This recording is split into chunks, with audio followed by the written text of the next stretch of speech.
In the middle of the Cold War, across remote stretches of the northern United States, the Air Force kept ballistic missiles and B-52 bombers on constant alert.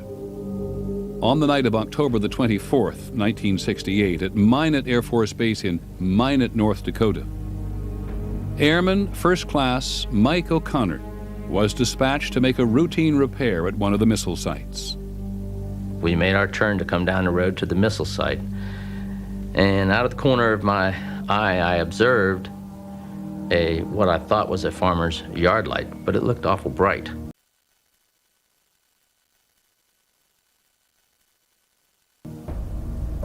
As we proceeded down the road, the object appeared to lift off the ground and parallel us down the road until we came to the missile site, at which point we got out of the truck and it just kind of hovered there.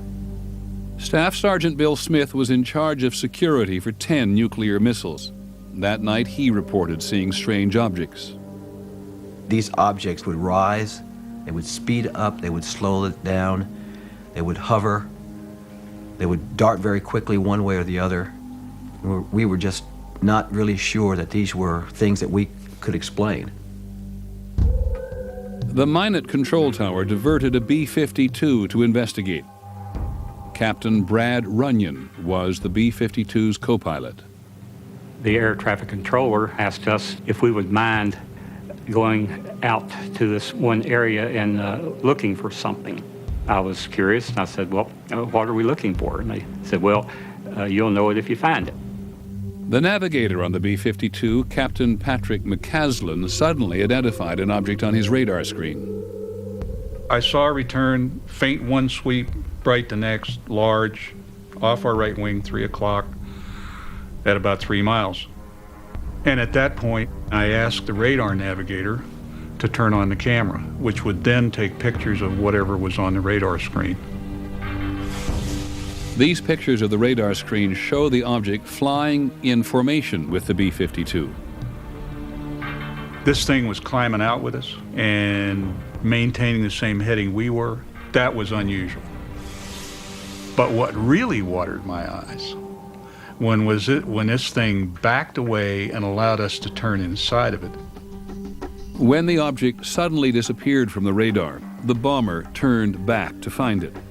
Co-pilot Runyon was the first to spot what appeared to be a glowing craft hovering near the ground.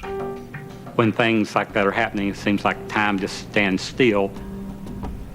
My estimate, overall object was a minimum of 200 feet in diameter, and it was hundreds of feet long. It had a metallic cylinder attached to another section that was shaped like a crescent moon. I felt that this crescent moon part was probably the command center. I tried to look inside the thing, but all I could see was a yellow glow. At that point, I was fairly sure that I was looking at an alien spaceship, something that had come here from some other planet other than Earth.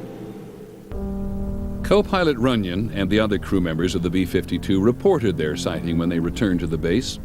According to Blue Book's investigation, the crew of the B-52 and 16 witnesses on the ground said they saw a UFO that night. In its final report, Blue Book concluded that they were all seeing stars. None of those pilots saw a star. I know those pilots. I know what their training was. I know how many stars they'd seen in the course of their careers, and they were not looking at a star. It bothers me that Blue Book blew it off. I don't think this incident has ever been adequately explained.